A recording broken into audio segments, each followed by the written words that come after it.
Okay, we're going to get started. For those online, well, it just popped on. I was having some trouble with the room video, so if it comes in and out, there may be an issue going on with that, but it appears it is on currently. Thank you, everyone. Okay, good morning, everyone. It is 9 a.m. I'd like to call the Judicial and Public Safety Committee for August 10th to order. May I please have roll call? Gums, Gums here. Linder, Roth, Rod here. Tepe, Tepe here. Williams, Leonard, Leonard here. Molina. Molina present. You have a quorum. Okay, and then for remote attendance, Mr. Linder had requested without any objection, once he logs on, is that okay to keep him? Okay. Yes. And then we will move on to approval of minutes. This is approval of minutes for the July 11th, 2023. Roth will make the motion. Okay, is there a second? Leonard will second. Okay, any questions or comments regarding the minutes? May I please have roll call? Gums, Yes. Linder, Roth, Roth, yes. Tepe, Tepe, yes. Leonard, Leonard, yes. Molina. Molina, yes. Okay, next item on the agenda, the financial reports are on file. Is someone here from the Merit Commission? No, okay, the Merit Commission report is also on file for review. We will move on to KingCom. Ms. Guthrie, good morning. Good morning. Our monthly reports are on file. July has been a very, very, very busy month. We have a strong emphasis on hiring, which I've discussed in past meetings. And as part of that hiring process, I do want to highlight two of our team members who are here today. Our operations manager, Chris McMeem, who has assisted greatly in the hiring process, especially for the last year and a half as he's been here with KingCom. Chris has 11 years in public safety experience, and he joined KingCom last March. And then our newest addition to our management team is Melissa Powell. Melissa is our new training manager. So she will have a strong hand in the hiring process, as well as overseeing the training program and our trainees and our certified training operators. And Melissa comes to us with 8 years experience from 2 other public safety agencies and dispatch centers. So we're very fortunate to have the hard work that Chris has done for the past year and a half, and we're excited to have Melissa join our team. And as part of Chris's hard work, we did release our trainee from training. We had one trainee, Katie, and she successfully completed the training program, and she was released on her own just this past week. Also, we have another telecommunicator in training, and she is training on midnight shift. Alex, training 6 to 9 months, and she is training with her CTO on that shift. And then we hired a part-time telecommunicator to also provide some relief to our team. So Destiny joined our team the same day as Melissa on the 31st of July. She comes to us with a couple of years of 911 experience, and we're getting her up to speed so she can assist with coverage. So on that, I do have just a couple slides on on space because we talk about the space challenges that we have in CaneCom. We did pass a resolution to build our office. Chris and Sarah, still sharing there. So we're excited to get a timeline to progress and build the office for Chris. But now with hiring Melissa and then hiring, we had interviews with 2 applicants this week that will be moving on to the psychological exam. We had 3 that are currently going through the psychological exam process and background screening process. So a lot of training is going to continue to happen in the next couple of months. And how are we going to do that? Because we have a classroom setting paired with the hands-on experience within CaneCom. Next slide, please, Blair. So thank you to Water Resources and Jody Walnick for letting me move my office because that seemed to be like the easiest solution. Sorry, Blair, can we go to the next slide? Thank you. So this is a temporary training space. So I have moved out. I am now in a little space over in Water Resources, kind of in the back here in Building A. And then we set up 3 of our training stations. And that's where we will do our classroom setting with our trainees before they move into CaneCom for the hands-on experience. We will also use this, for training of our current staff. If there's anything we need to review, these test stations are very helpful to have because you can practice without being in a live setting in the 911 environment. So we will continue to look for space options. Other than that, monthly reports on file, and I am happy to answer any questions you have. Thank you. Any questions for our director? Okay, thank you, and welcome you too. Thank you. Okay, we will move on to Sheriff. Sheriff. Morning, everybody. All of our financial reports are on file. Just a couple things to verbally go over. Really happy to say that all 4 of our deputies involved in the May 24th violent force incident have returned to work. They've been administratively cleared. Major Crimes is still continuing their criminal part of the investigation on it, but we're happy to have them back. And all 4 of them are doing quite well. A local village here has asked us for a proposal to take back over police services for their town, Campton Hills. So I did submit that proposal earlier last week. Of course, we used to patrol Campton Hills since 2005-ish when they incorporated. I want to say that was always our jurisdiction. So it's relatively seamless, but the proposal did include adding 3 deputies to our staff just to make sure that we're well covered in that area. We have had some extreme air conditioning HVAC issues at the sheriff's office. We've talked about this since November of 21 when we found that our vents on the roof were growing into a horticultural environment with weeds coming out the top. So we've been warning about this for quite a long time. And mid-July, the AC went down for the entire part of our front office. It was about 90 degrees up front. So we had to shut it down, which is not in accordance with state law, because if the courthouse is open, we got to stay open. So I've been very vocal about this with our admin committee to make sure it gets done right, because all we keep seeing is Band-Aids put over it. So my biggest concern, of course, is the jail losing air conditioning, because we have to be there 24/7. We can't shut the jail down. So I'm trying to stay on top of that.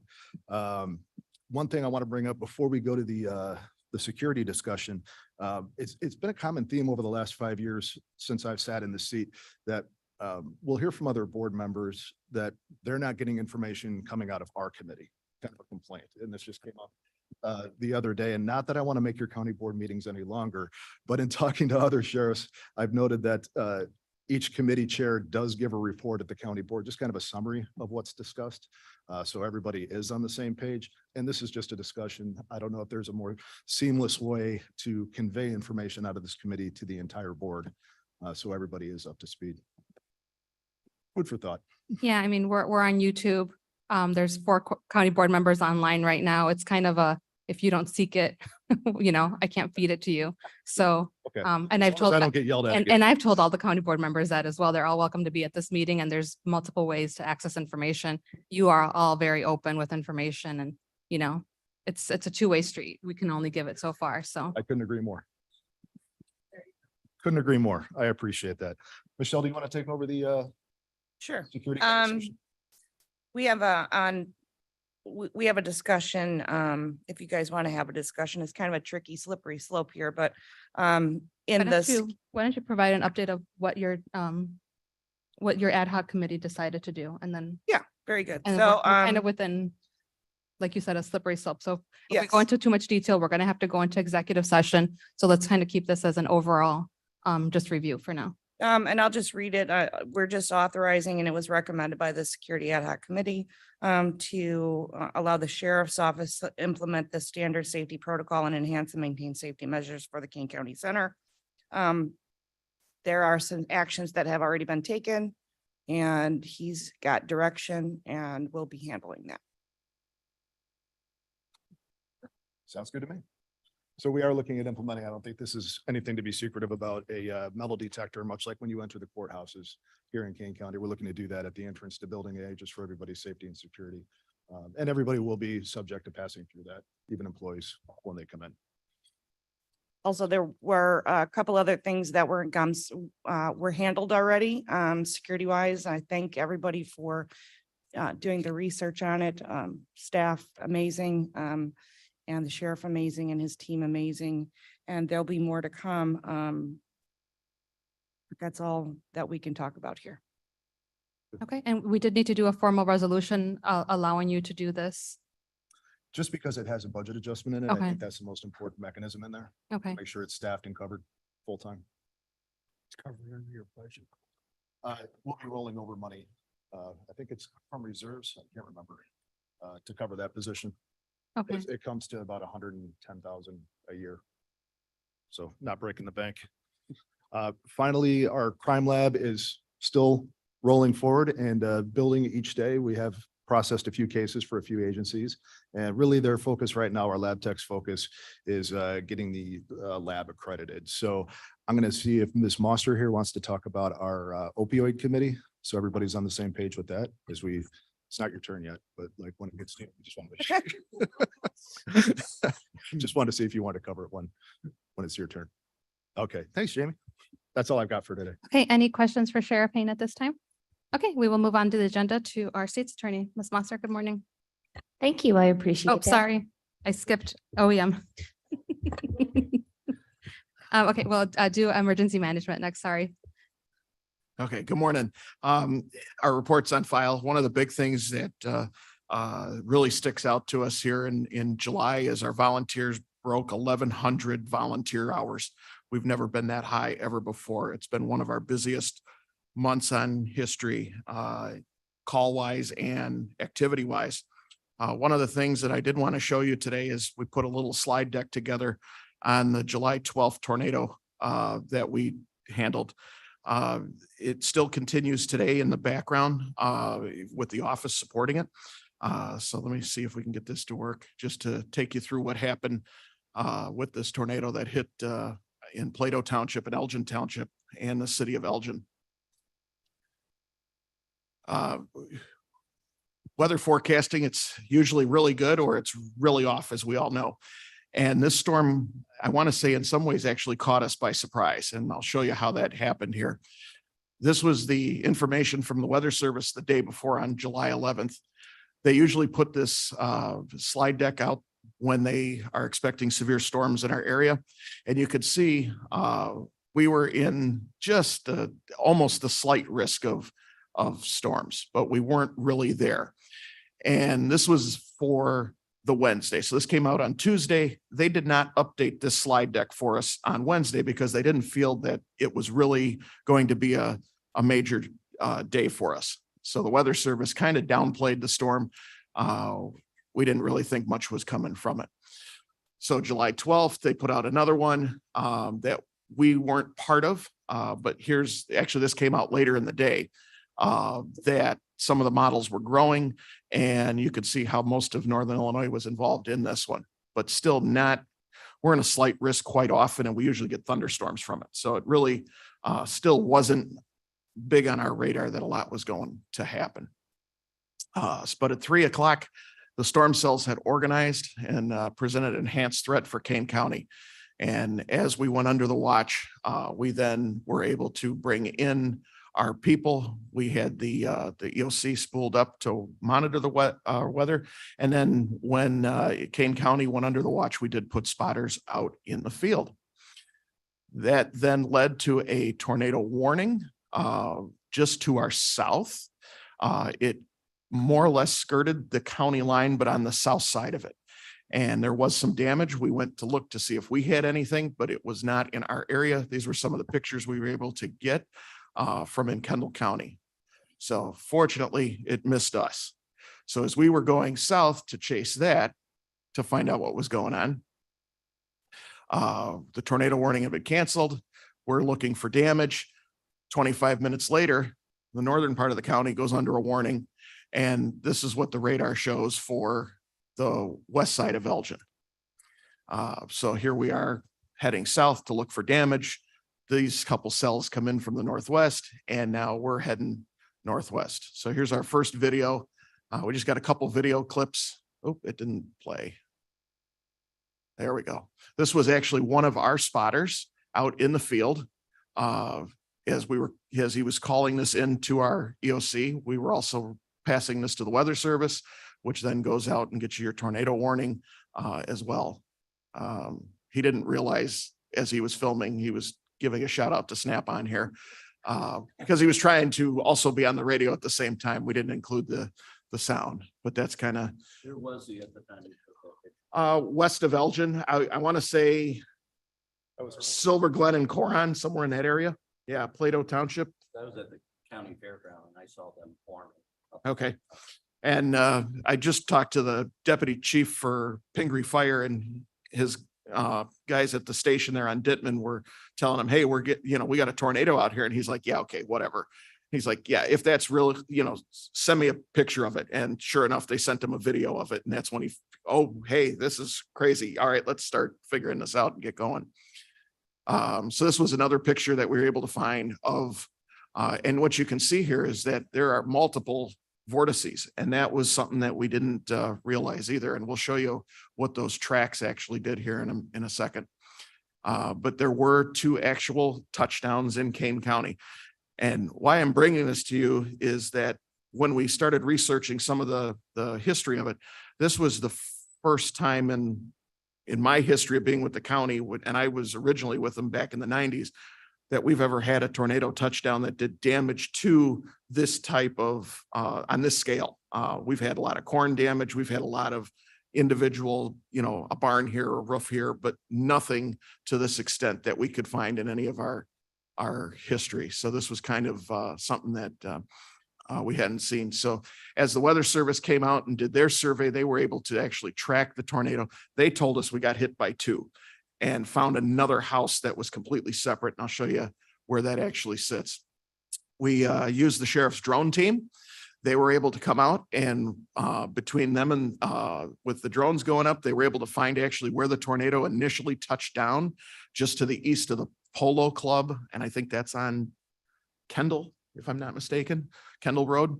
And the Weather Service confirmed their findings based on what they were able to find here as well. So there was 2 tornadoes.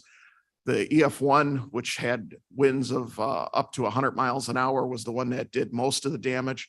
The EF0 hit one house and created yard damage in another one at the Hops and I think that's Nolan area. So I'll show you pictures of what those look like here in a second. So almost 3 square miles. The Weather Service was able to track the tornado all the way towards Villa Olivia. So if you can picture that all the way over to Route 20, they had tree damage that they were able to identify all the way out that way.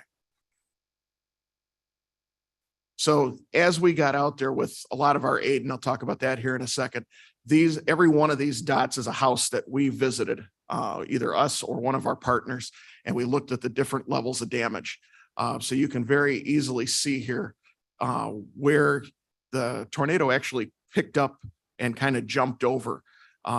We didn't find actually a subdivision until the next day that had been impacted.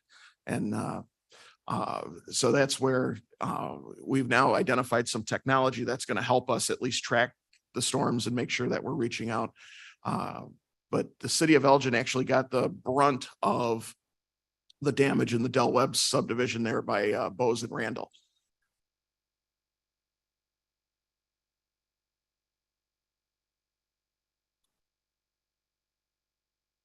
This is a little of the drone footage just to show you we're heading west right now past Bose Bend.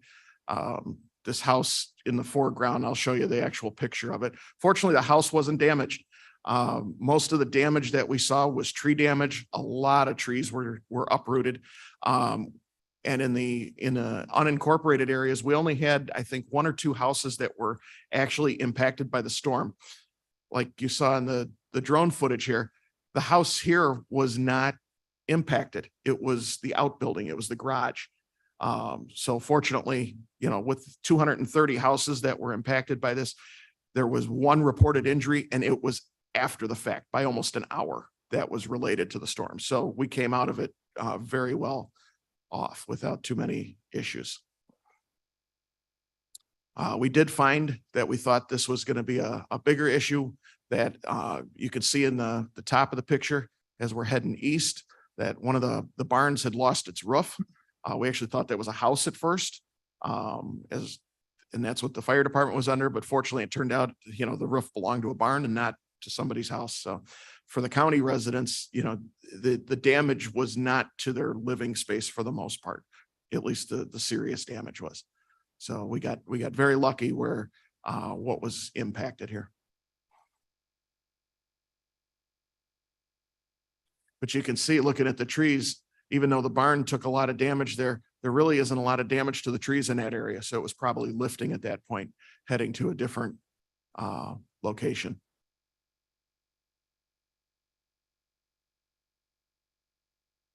And these were some of the other barns and outbuildings that were damaged. Fortunately, the houses were not.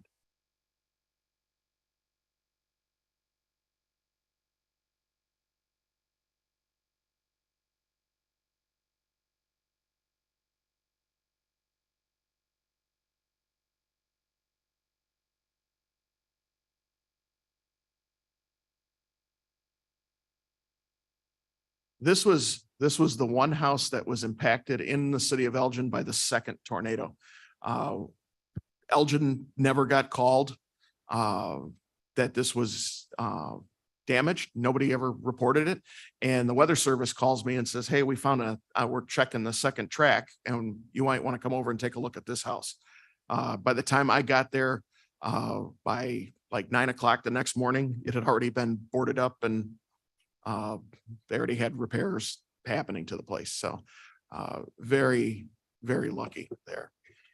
Just some shots of our team working in the Elgin area. We assisted them since they don't have a field version of emergency management. Their people are all administrative through the fire department. So we worked hand in hand with them quite a bit, helping them with their 7 houses that were destroyed in the one subdivision. This was a follow-up meeting that we hosted. Elgin put this together and we assisted with additional resources, but you can kind of see the list of different people that had either responded to or were part of the follow-up. So we were involved with at least 16 volunteers on Wednesday night that continued into Thursday, where we were then out completing damage assessments. Some people were out for more than 30 hours over the course of those 2 days. And in a very high level, we calculated over 170 hours just related to the initial response for our volunteers to this incident. So they really helped us out and did a lot of response and directly working with the residents that were impacted. Some of the things that we did from weather spotting, we had some chainsaw crews out there. We were coordinating a lot of mutual aid. We worked with our municipal partners in the county and also some other county agencies as well. But the damage the damage assessment that we did is what we use for a couple reasons. Number one, to find out how bad it is and where the resources need to go.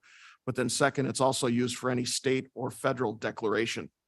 And we're still gathering that information. It doesn't look like at this point that we're going to qualify for anything because fortunately, most people had insurance and it would only be based on their primary residence and contents that are either uninsured or underinsured. And there's a 40% loss that has to be involved in that. A lot of people were spending a lot of money having trees removed. That was where a lot of the expense to the residents was. And we really tried to to work with them on that through some of our volunteer organizations that can go onto private property and bring it out to the tree line. But with damage assessment, we were helped by DuPage and Will County Emergency Management's City of Aurora, and Hanover Township came out and helped us quite a bit. And then the night of the storm, we had St. Charles, Geneva, and Aurora providing lighting and traffic control in the area for us as well. Now,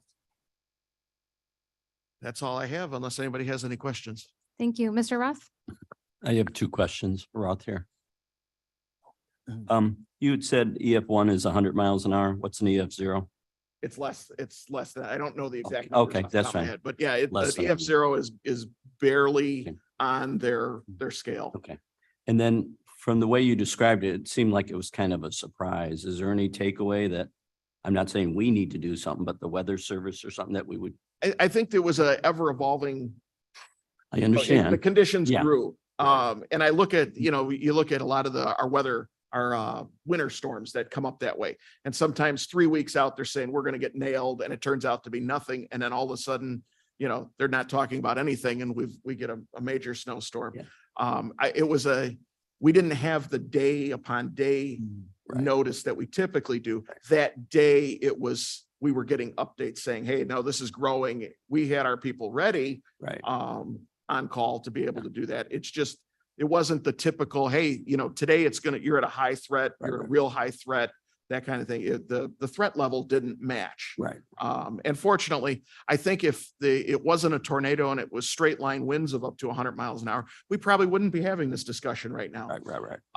We had a lot of places that the house actually, as they found it, when their insurance adjuster and contractor were there, they found that the roof had actually lifted up and twisted on the house almost an inch, which meant they were going to have to completely remove not only the shingles, the sheeting, Right, but right, the right. trusses and Right. rebuild the entire. The entire. And that's something that we wouldn't have caught Okay. with our review anyway. So it's that twisting motion of the tornado that Right, really hit right. it. Okay. I mean, 'cause But it's- we were able to better secure that area that night. One of the things that we underestimated was the amount of contractors coming into the area. We had residents coming out to us with stacks of business cards that were over an inch thick, just contractor after contractor after contractor. And this is by day 2. So we underestimated, how much it was going to take to actually close down that area to Okay. make it easier on our residents to Okay. do that. So I mean, that's we- kind of our after action lessons learned Right. from this. I mean, we were lucky. It could have been a lot worse. It could have, been a- yeah.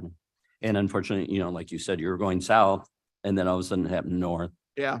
So, okay. So, Thank but you. That gives you a little idea as to what was up. Mr. Tuppy? Thank you, Madam Chair. Tepe here. Last month at this meeting, I shared a few brief comments because this meeting was the morning after the evening of the tornado. I had the unfortunate experience of being involved with this much more than I would want to actually do. This happened a big part of it happened in my neighborhood, which was the Edgewater neighborhood. Approximately 50 homes in that neighborhood received some type of damage. The most minor part was trees, but trees in communities like that cost a couple $1,000s by the time you replace them. But we have several homes where the people will be out for a year or maybe up to a year. And so, but what I want to do is I want to really compliment not only the Office of Emergency Management, but the way all of the organizations work together. I was physically there. I saw the way they work together. You not only had the Office of Emergency Management, you had the City of Elgin, you had the Elgin Police Department, you had the Elgin Fire Department, you had Sheriff's Department. I was leaving somebody important out. And the Sheriff's Department, okay, and the Red Cross. And believe me, they work together. It was just unbelievably impressive to see how well they work together. And I'm not the only one complimenting it. It's everybody in the neighborhood was very complimentary of the emergency services and the way they work together. The daunting task that many of these people are faced with now is individually dealing with the insurance companies and with the repair services. That is, when somebody moves into a retirement type community and, they're not looking to have their life disrupted by a tornado, which is going to end up affecting them for 3, 6, 9 months, even a year. And so I formed a committee in my community. We've actually collected over $30,000 to help those victims, okay? As well as, because regardless of whether or not you're insured, believe me, insurance does not pay for everything, particularly if you're going to be displaced from your home for a year. So again, I want to really compliment the way all of these agencies work together. Okay. I hope I never have to experience that again, but if I do, I will be able to, really know that they will take care of things, and they just did that. So thank you. Thank you. Thank you, Director. Any other questions for OEM? Okay, we will move on to the agenda to our state's attorney. Thank you. I have to get the clicker.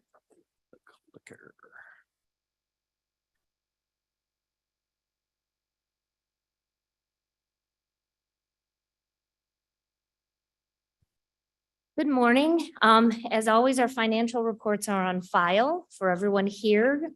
You would have gotten an annual report. If you have not received that, let me know afterwards and I will provide you with one. This annual report really details the work that was accomplished by the men and women of the state's attorney's office.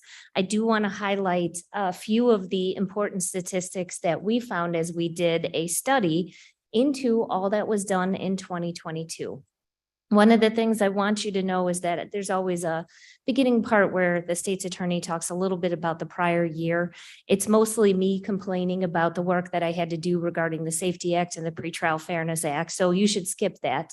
But I want you to know that while I was off doing that, the people in this office were out making sure our community was safe. And that is really what I want to highlight in here.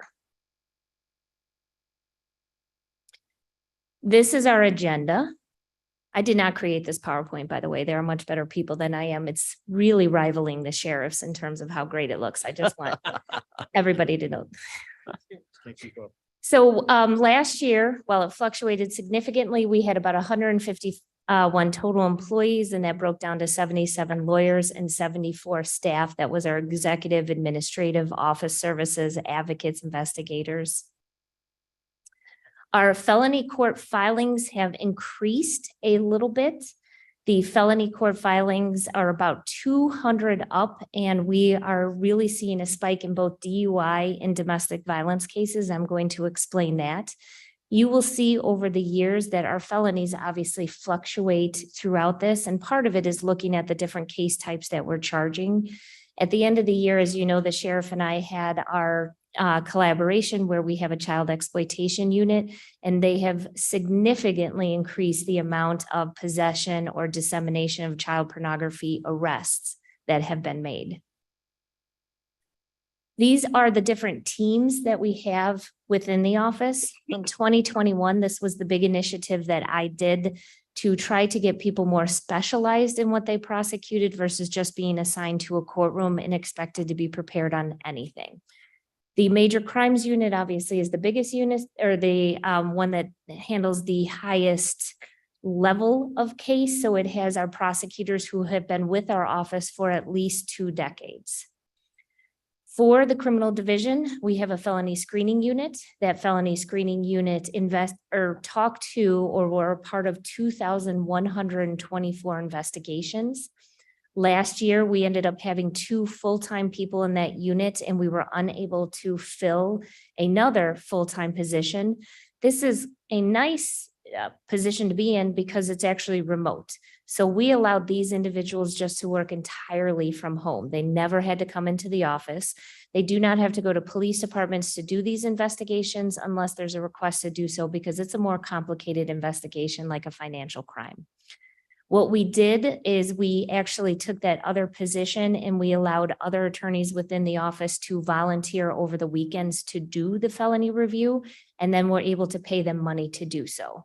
And we did this with hoping that we could provide more money to the people and not lose them throughout the year. We are still hoping to fill that position because for consistency in terms of authorizing or denying charges, I'd rather have the same 3 people in a rotation versus a variety of individuals. We also have our specialty courts unit that deals with our violation of probation cases. So if somebody is on probation for an offense and they violate one of the terms, it goes to this unit, they file the petition, it goes in front of a particular judge and they handle the matter. Of that, they handled 1,489 new probation violations. From that, 569 were because new offenses were committed while they were on probation. We have a post-conviction unit that's handled by Assistant State's Attorney Greg Sams, who is the chief of this unit.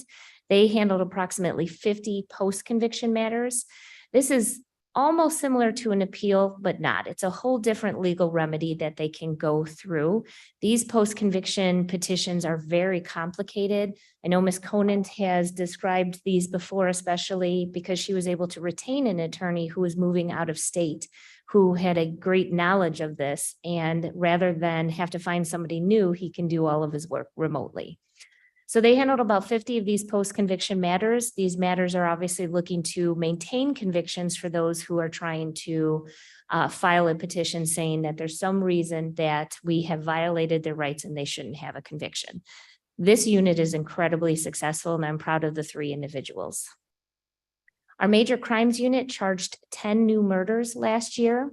They also resolved 8 murder cases. Now, the 8 murder cases that they resolved were not necessarily the 10 new murder cases because we do not go to trial in 1 year, despite what Law and Order SVU shows you happens. So these are probably cases that are ongoing. So in addition to the new murder cases that they still have cases that have happened from years before. In addition, this unit received 23 different people were sentenced to prison sentences of at least 25 or plus years. Now, I continue to believe that prison is not to be used in the majority of our cases. We know that mass incarceration doesn't work. These individuals deserved every single day that they got in prison because these are the worst of the worst offenders that we have. And this is also the best of the best people in my office that prosecute these matters. As you can see, 2020, we had more murders. Thank you, pandemic. 2021, those declined, and then we're back up in 2022. We also have a guns and gang unit. This unit focuses on those who are utilizing weapons, they're using weapons on other people, or they're actively involved in gangs. I'm not going to go through these statistics because you can read those, but you're going to see that we are actually seeing an increase in gun violence. Now, I want to be very clear to tell you that there's a difference between gun violence and those people who may have a gun illegally for a reason. And I'm going to describe that later because last year we created a first-time weapons offender program, and it has been highly successful. What you're looking at in terms of a lot of these statistics are the people who are active gang members who are using guns and causing harm to our society. We do see that there are a lot of people who do possess guns who are not a danger. They have a FOID, they own the gun legally, but they haven't applied for their conceal and carry license, so they're transporting it illegally. And we treat those individuals much differently. We have a drug unit. Our drug cases went up in 2021. That is not abnormal given the fact that everybody was stuck in their homes for pretty much all of 2020. We have seen a small decrease in cases, about 70 cases. The graph doesn't help because it looks like there's such a significant decrease, but really it's only about 70 cases. And again, we see that fluctuation throughout the years. This unit worked very hard. They had the 421 new felony cases, and they were able to resolve 303 cases by trial, guilty plea diversion, or dismissal. Going back really quickly, this is another unit where we look to prosecute the career drug dealers, the people who are making our community unsafe, and looking for prison offers for those. For the other individuals who are possessing drugs or even are low-level dealing because they're supplying themselves with their own habit, those are people we're still really actively looking to get help because we know that this is a medical issue and not a criminal issue. So we are really continuing down the mindset of criminal justice reform in each and every one of our divisions. Our special victims unit, they are trained to prosecute sexual assault, child exploitation cases, cases against the elderly or disabled, and arson cases. We have had an increase in our sex assault, a significant increase in our child pornography cases and our arson cases. We actually began a great partnership with the Aurora Fire Department. We have provided training for them in terms of arson investigations, testimony, and report writing, and have a direct conduit so that if they have an arson case that they would like us to review, they now have a contact person for that. Again, I'm extremely proud of the initiative that Sheriff Hayne and I did with the Child Exploitation Unit. They've opened up 62 cases in 2022. They charged 5 cases. Obviously, there are more child pornography cases throughout the county, but these have resulted in very significant arrests, including one of those cases being taken federally because the person was exploiting people throughout the United States, England, and Canada. But that came because of the work of the people in that unit who were running down these tips and finding everything. Our Child Advocacy Center always works. There's no question that they are one of the highest producing departments that we have. 414 investigations, 59 new cases, and 74 cases resolved. Now, I know 59 new cases, considering the fact that we had 414 investigations, doesn't sound like a lot. Part of that is because a lot of these cases come to us when they're older, when children are reporting at a later time. There may not be physical evidence. There may not be enough to charge, but they still investigate these because if they can charge them, the Child Advocacy Center will charge them. By far and away, this unit and the Special Victims Unit are constantly going to trial in terms of these cases, and they are hard-fought battles. Last year, they also had to be reaccredited, which happens every 5 years by the National Children's Alliance. And I'm happy to say that we were easily reaccredited, not with the amount of work that they did in advance, but there weren't issues that were found as a result of the accreditation. The Domestic Violence Unit, this is terrifying, and I want everybody to note this. In 2020, we had a pandemic where we forced everybody to be in their homes. In 2020, we were open and then closed and open and then closed. The violence within families became worse. And there's no question that this is trending throughout the United States and not just Kane County. While our misdemeanor numbers are about the same, our felony numbers went over 100 new felony cases. Of those 451 cases, we identified 118 people were strangled during the violence that happened. Strangulation results in death. And if we don't intervene, we are going to see our domestic homicides just continue to rise over the years. I am informing everyone right now that when I put my budget through, I am asking for another felony domestic violence person as well as an advocate because we cannot keep up with the demand when we go over 100 cases. Those are intensive cases because we have 911 recordings, body cams, squad cams, but there's a lot of intense victim communication because the majority of the time the victims will come in and appear to be uncooperative, and that's just the nature of domestic violence. My trauma-informed prosecutors and advocates are working with them to just get them to come to court so we can hold the offender accountable and get treatment. But again, this is a staggering statistic that we all really need to focus on because domestic violence is one of the most crimes charged throughout the United States. Another staggering statistic are DUI. We obviously know that alcohol abuse and drug abuse increased throughout the pandemic, and we're continuing to see that, but we're also seeing that when people get in their cars. The misdemeanor cases appear to have gone down, but the reality is that they're just not being charged as state cases, they're being charged as local cases.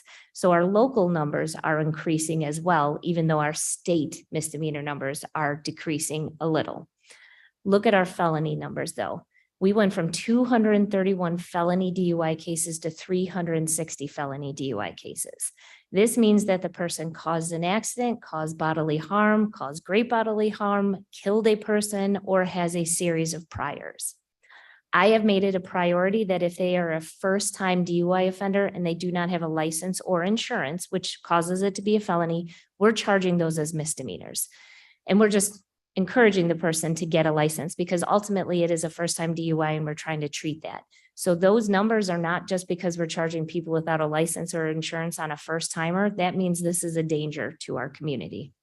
Again, I'm going to be asking for an additional DUI attorney because those cases are also very intense with litigation, body cams, squad cams. They do petition to rescind hearings, they do motion hearings, and they're doing trials. And so this again is an staggering statistic that we need to focus on. Of our felony cases, we had 12 DUI felonies that were involving great bodily harm or death. And that again is very significant because for all of us, every single time we see one of these cases, somebody is driving and they kill a family, they kill children, they always live.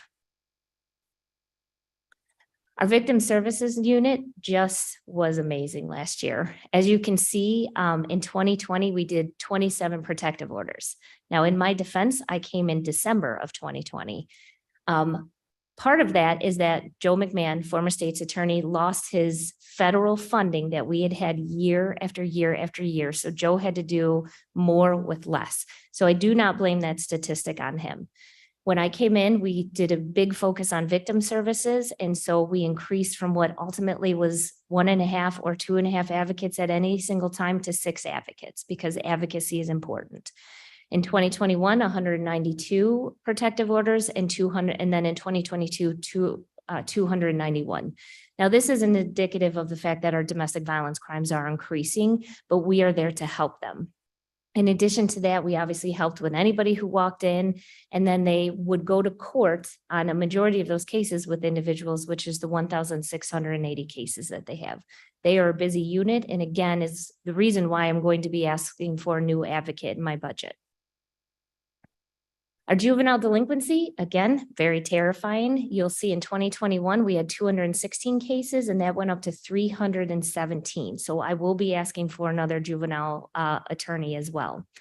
The court services department actually does a really fantastic job of screening a lot of the cases that never come to the court system.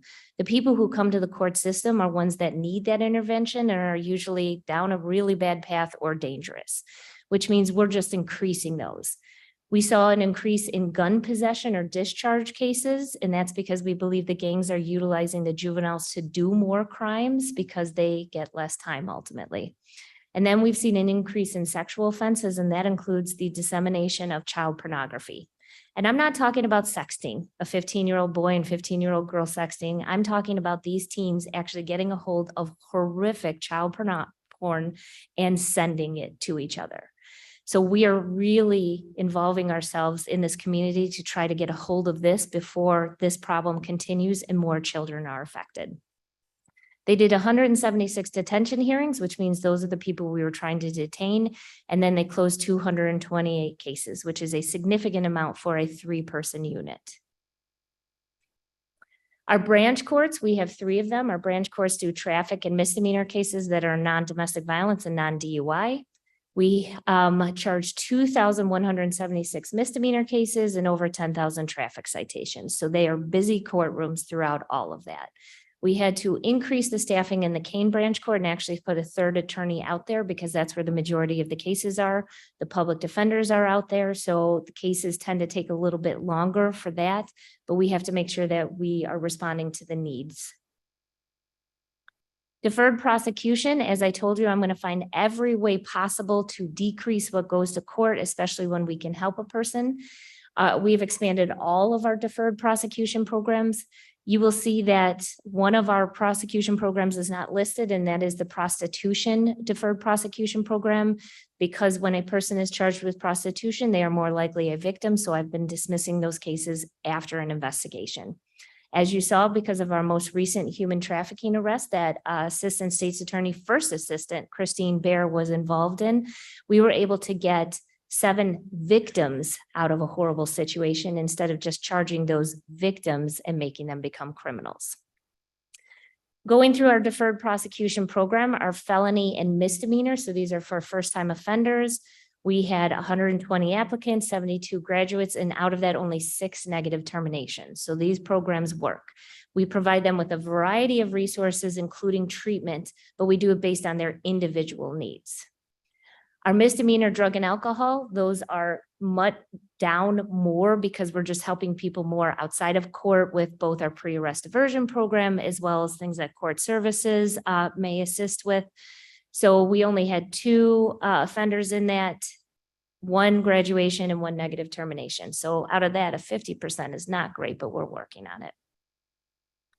Domestic violence, again, is just increasing exponentially. We were able to get some ARPA money through the application to actually expand our case managers.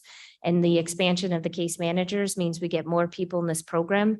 These are the only programs that we have that are revenue generating. The state's attorney's office is not a revenue generating office with the exception of these.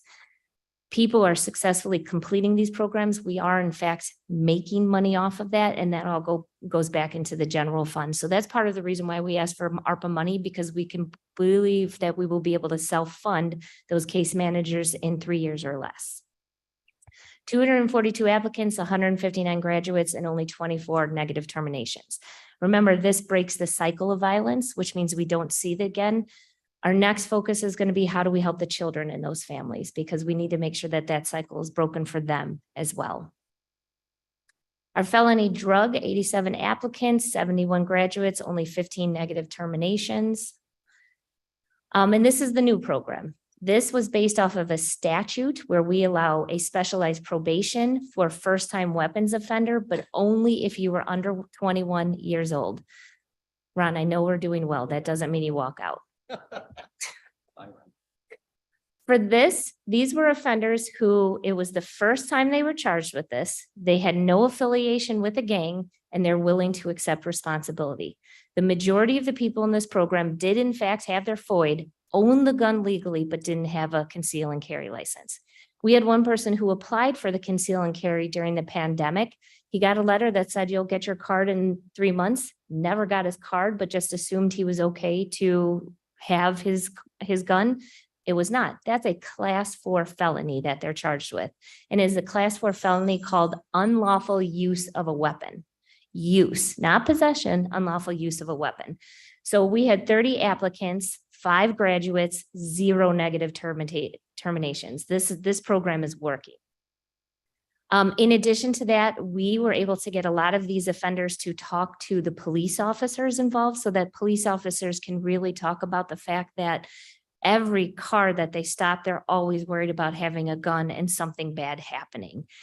It was great discussions to see them get in the same room together so that the officers also realized that not everybody who possesses a gun is the worst human being in the world, and that doing something like this is the right thing to do.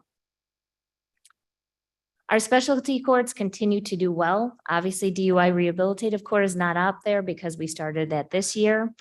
67 applicants for drug rehabilitative court, 66 participants and 16 graduates. We're working to increase those numbers. A lot of that has to do with referrals.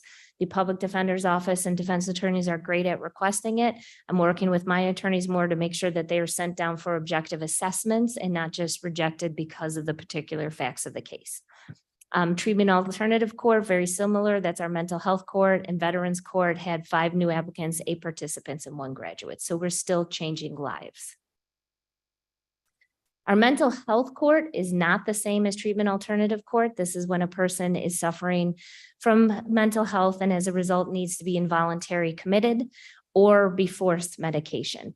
My office does those. We have office space at the Elgin Mental Health Center as well as at Aurora Amita in Aurora.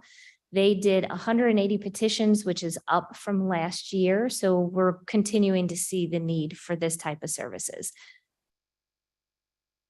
Our collaborative diversion, which is formerly known as our pre-arrest diversion, we finally finished our first year, still predominantly grant funded. We had 57 participants. 35 of those remained active with the case manager, even after there was the agreement that their case was dismissed or we were not going to pursue it, which is important. My court system is usually a stick. Do this or you're going to jail or prison. This is more the carrot approach, which is we want to help you and this is how we can help you. So the fact that people stay engaged means we're helping people. And we keep them out of the court system, which means you don't have to have a bond call. You don't have to have discovery. You don't have to go through court. You don't have to do any of that because they never see the inside of this courthouse. And that's amazing. Of our participants, only 5 had subsequent arrests. And when we found out about those subsequent arrests, we continued to assist them so that whatever was going on that caused another arrest wasn't continuing on. We referred a lot of people to services and treatment. Abuse and neglect.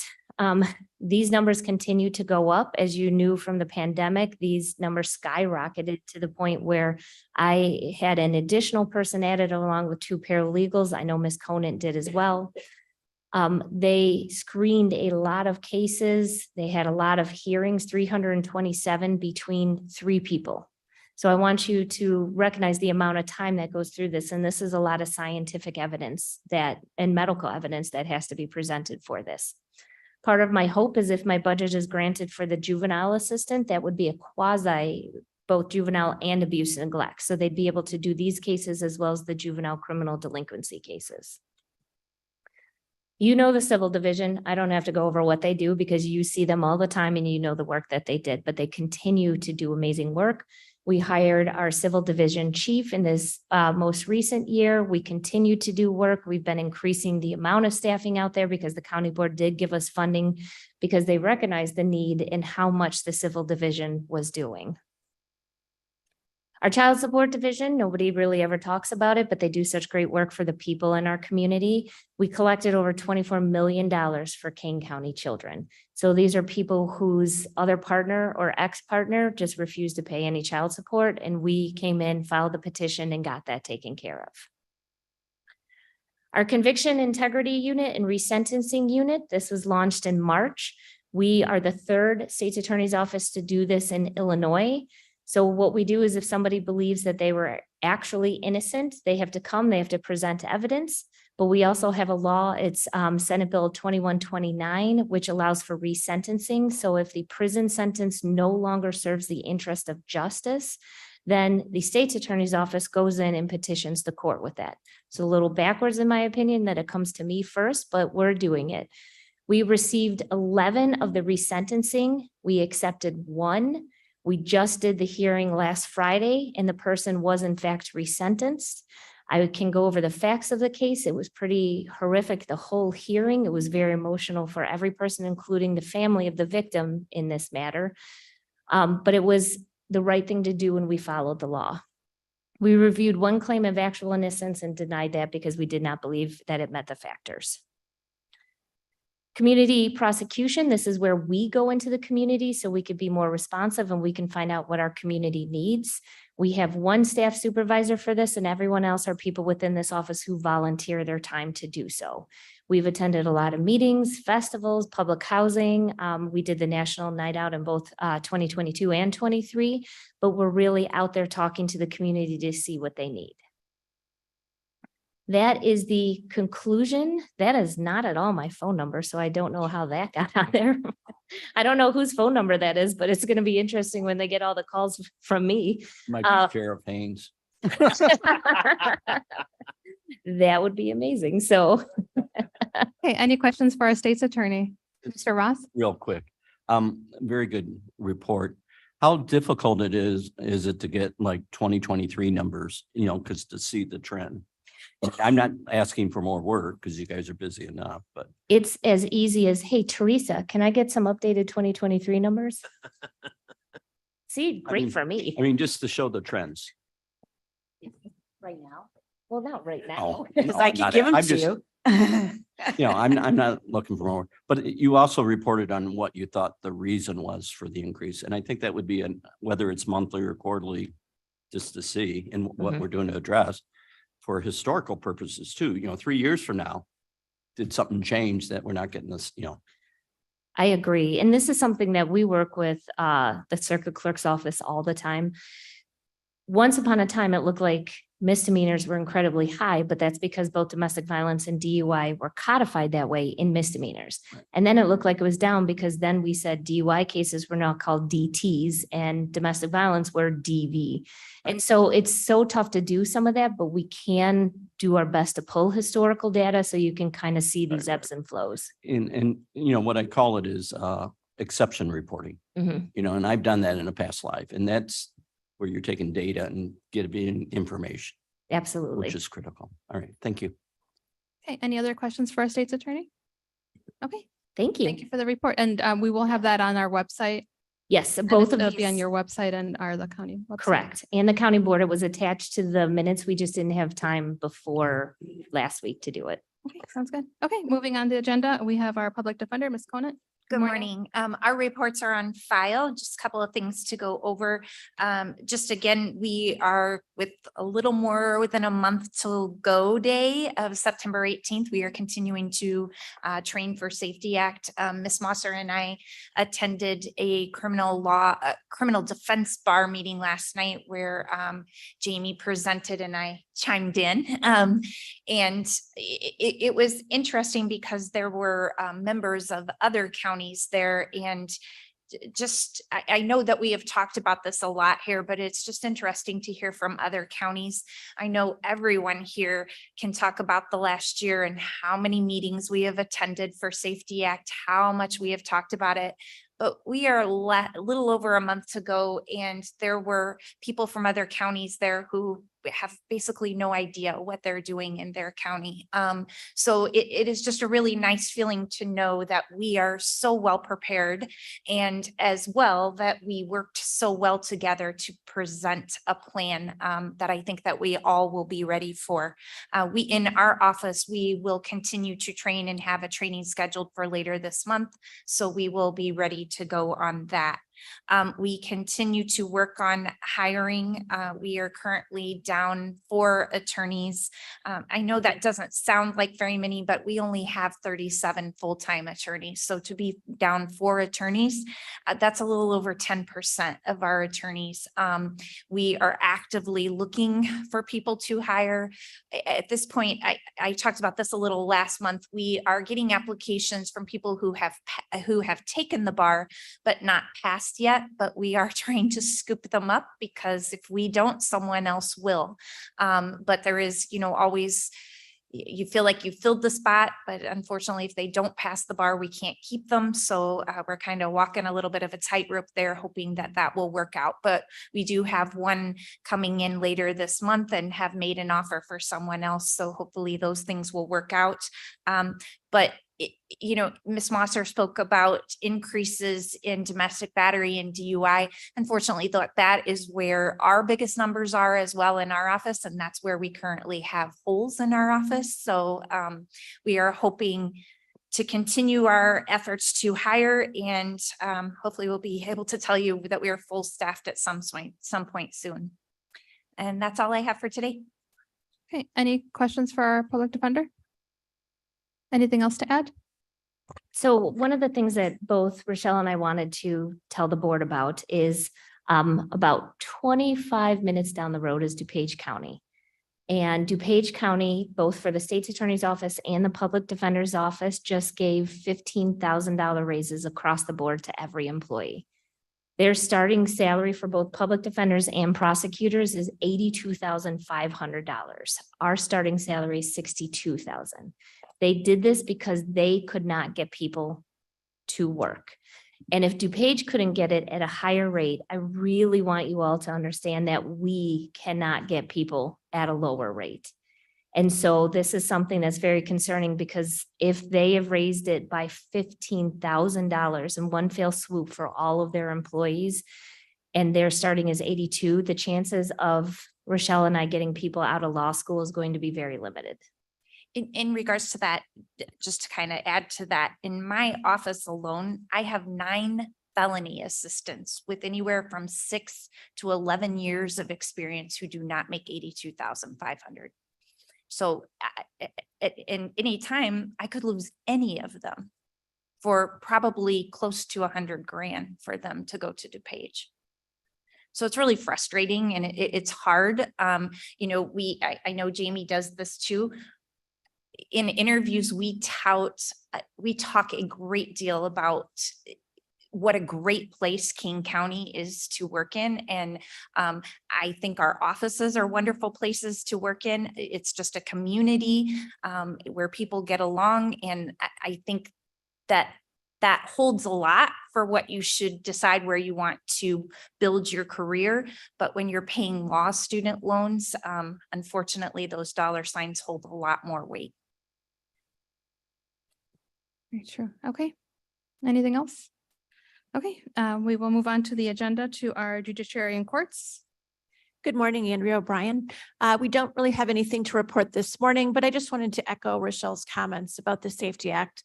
We have been working diligently, all of the justice partners on preparing. We felt we were ready before it went back to court in December. But we are finalizing kind of our processes and our procedures, and we are confident that we will be ready to go on September 18th. Any questions? Happy to answer Great. those. Any questions? Okay, thank you for being here. Okay, we will move on to our court administration. Ms. Ost, good morning.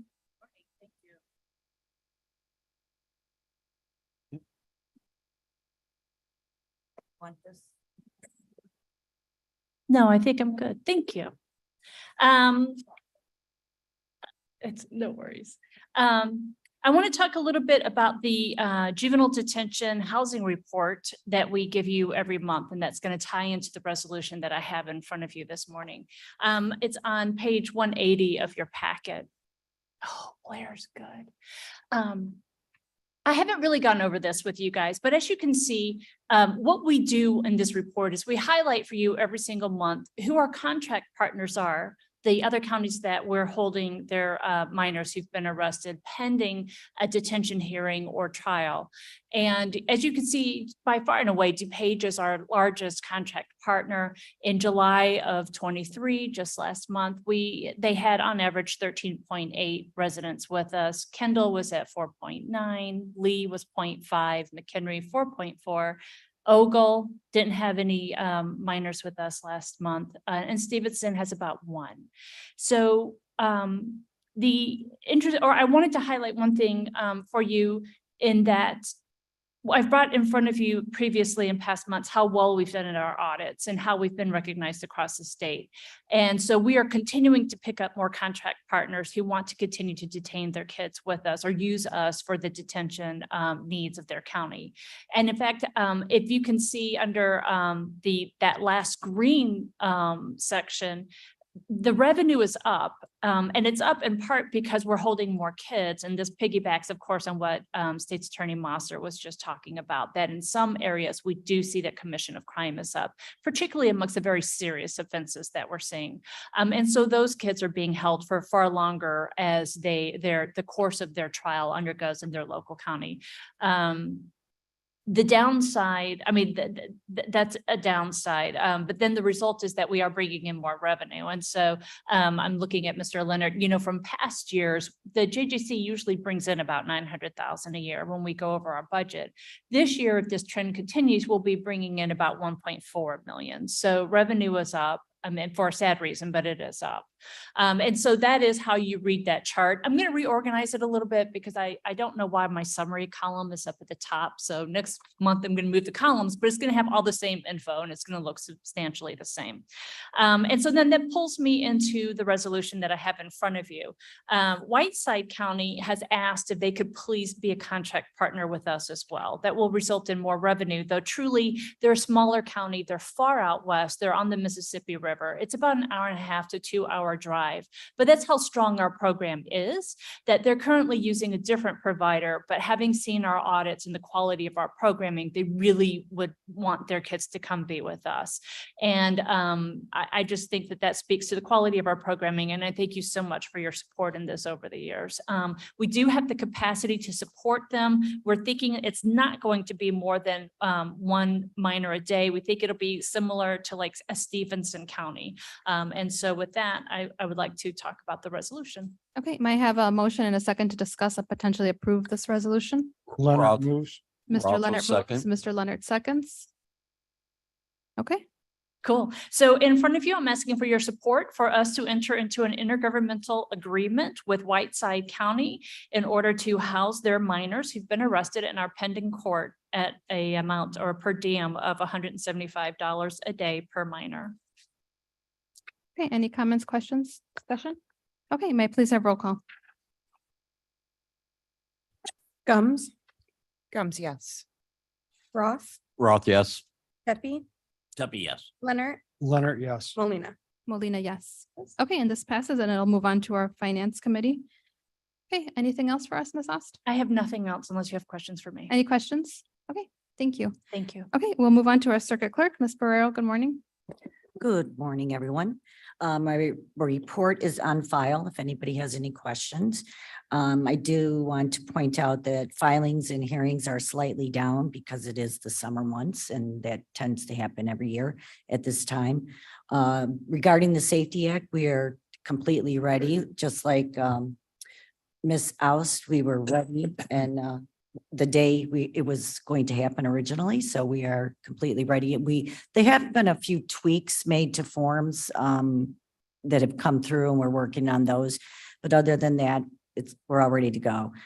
We are amazingly down only 2 clerks, and I believe that we will be hiring those next week, I believe.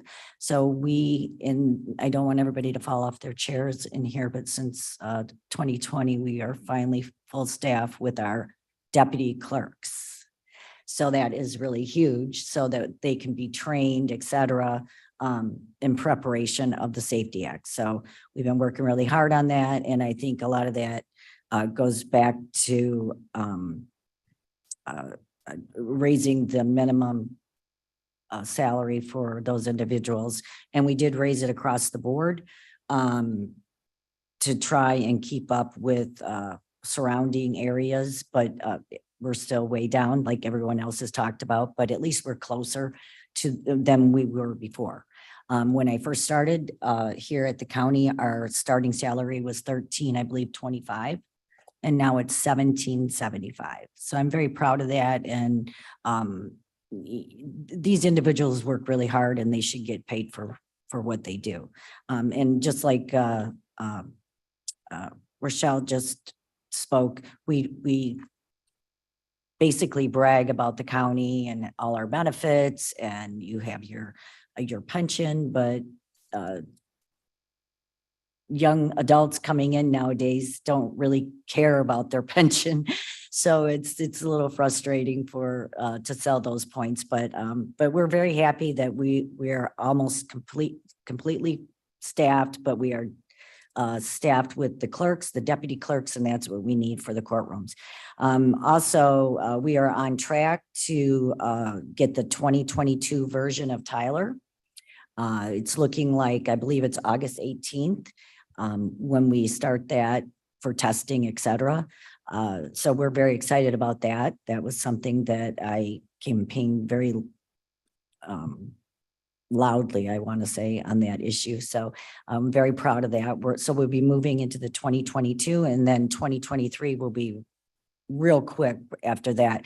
The reason we want to do 2022 is so that other offices can get on board, like court services. They haven't been able to link into it, and PD, et cetera. There are advantages to moving forward with technology because it will help the rest of the county. And that's what the county invested in when they first purchased this, which was like $4 million, how many years ago? So we're working towards that. So we're proud of that.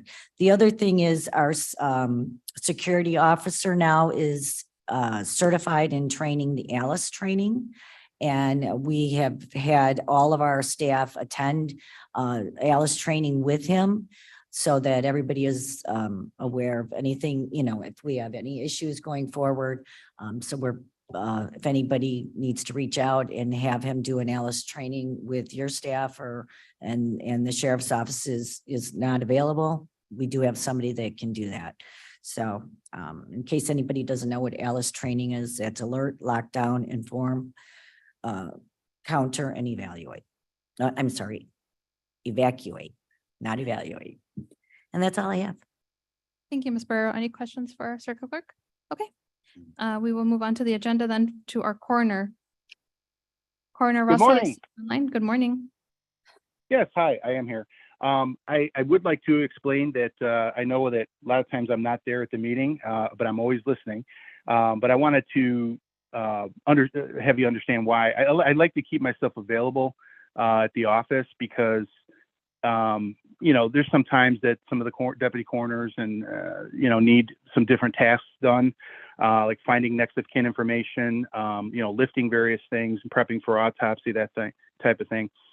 Even the smallest tasks, they know they can come to me. I'm not unapproachable. I want them to, I tell them that if you need something done and there's nobody available to do it, come grab me, get me out of my office. Let's go do it together.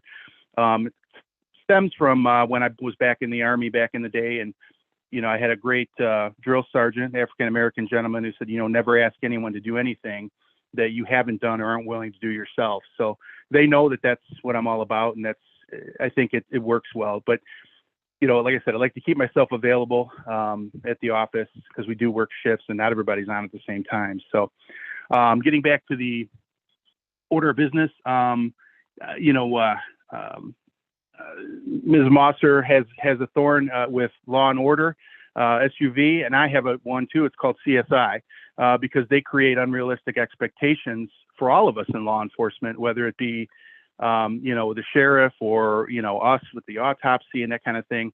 And that's one of the reasons that National Night Out is so important, because it helps to educate the public and bring those expectations kind of back to a reasonableness, I guess, based on reality and the tools that we actually have.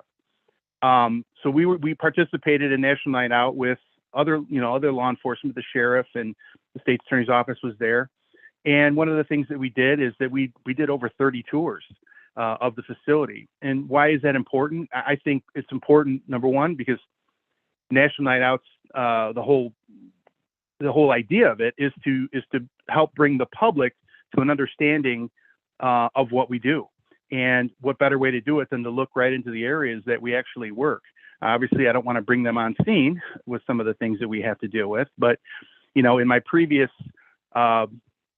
life, I was a deputy sheriff over in DuPage County, and I did National Night Out every year, and it was something that was really important to help educate the public about what we actually do. So it's very important. It has a second benefit as well, and not only does it educate the public, but it helps to place my employees in a position where they're actually interacting with the public in a positive atmosphere, in a non-stressful circumstance, I guess you could say. It feeds back to them as well. And I think it's important, you know, that we look for opportunities for them to be in avenues of normalcy, considering the dysfunctional environment that they work in on a daily basis. Next is, you know, my vision of having the in-house lab is coming together. You know, the great collaboration that we've had, you know, with the state's attorney, the sheriff, myself. I think that'll greatly outweigh, you know, any startup costs, energy, or focuses, you know, that and focuses us basically. I spoke to Congressman Foster's office, and we were approved for the grant. We just don't know how much money we're going to get. So we will get something. I have no idea how much it is. I just don't know the number of how much. I'm hoping it will be the entire amount of 3.1 million. And again, that is pretty much earmarked by federal grants and laws and policies and all that kind of stuff, that it has to be utilized for those purposes. But just to give you an idea about how much that is, and I know you all know numbers and money, but to bring it into perspective, that's twice what I asked for from the general fund in the allocated budget. But we'll know by September 30th whether or not we get that. As you can see the numbers, the report is on file. We're up in numbers. Our autopsies are down by 1, but still it's been pretty consistent, you know, where we thought it was going to be last year at this time when we were asked to pull together a budget. We're trending towards what we thought it would be. And we hope that through the budget process that you all continue to listen to us and realize that I'm not asking for inflated numbers. These are numbers that I truly believe that we will need. And as we work through the budget process, we'll hopefully come to consensus with that. So I have nothing else. Thank you, Coroner Russell. Any questions for our coroner? Okay. Okay, we will move on to new business. We have one resolution. Ms. Gums, can I have you introduce this one? Gums here. Yes, the resolution addresses the support of Ethan's Law which is written and pending legislation in Washington. And I would ask for approval on this. In fact, what this does is it asks gun owners to be safe in their ownership, to secure their guns, and keep them from individuals that probably shouldn't have them in their house. I literally was just reading an article 2 days ago. We had a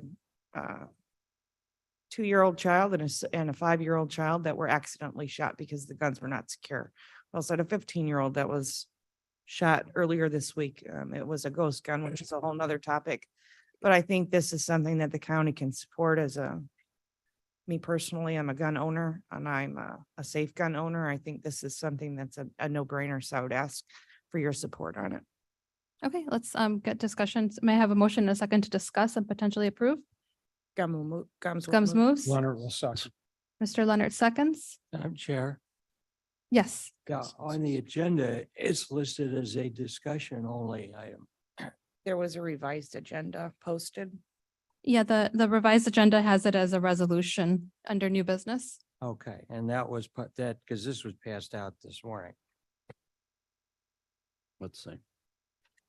No, the one online and the one I printed this morning has it as a resolution.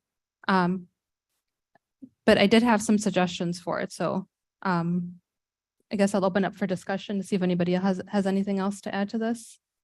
The only suggestion I had is instead of authorizing the implementation would be supporting the implementation because we can't really authorize Congress to do much. So I'd like a friendly amendment just to end the title, just supporting. Agree. I'll second that. Okay. And then, is this something that's already, somebody is holding as, that's going to be introducing to Congress? Or where are It we? is already and has been in discussion, so it's moving through the committees right now. I've already sent out letters with consent Done that. to everybody, but resolutions make the news. So I'll be forwarding this as well once we get through exec and Kane County or the board. Okay, so on the amendment, just remove authorizing and inserting supporting the implementation. We have a motion and a second. May I please have roll call? Madam Chair, Mr. Tepe? we're voting on the amendment, and what is the amendment? The amendment is just changing the title from authorizing to supporting. I understood that was a friendly amendment, which wouldn't require a vote. Okay, So it's a friend. we'll be friendly today. Okay. So let's move on the agenda on the resolution as amended. For the amendment. As amended. As so amended. just- Okay, sorry. Gums, Yes. Roth, Roth, yes. Pepe, Tepe, yes. Leonard, Leonard, yes. Molina. Molina, yes. Okay, and this will pass on to our executive committee next. Any old business to discuss? I think the only thing I can think of is we are still working on those 2 ordinance for noise and firearm discharge. Mr. Van Kerkhoff has been working really hard with our state's attorney to get everything completed. So hopefully they'll be in front of us in the next few months. Anything else for new business or old business? No, okay. May I have a motion to place reports on file? Roth will make the motion. Leonard seconds. Okay, roll call, please. Gums, Yes. Roth, Roth, yes. Pepe, Tepe, yes. Leonard, Leonard, yes. Molina. Molina, yes. Okay, and we have no need for executive session. And I didn't have anybody sign up for public comment on non-agenda items, so may I have a motion to adjourn? Roth will make the motion to adjourn. Gums will second. Okay, we have a motion from Mr. Roth and second by Ms. Gums. All those in favor?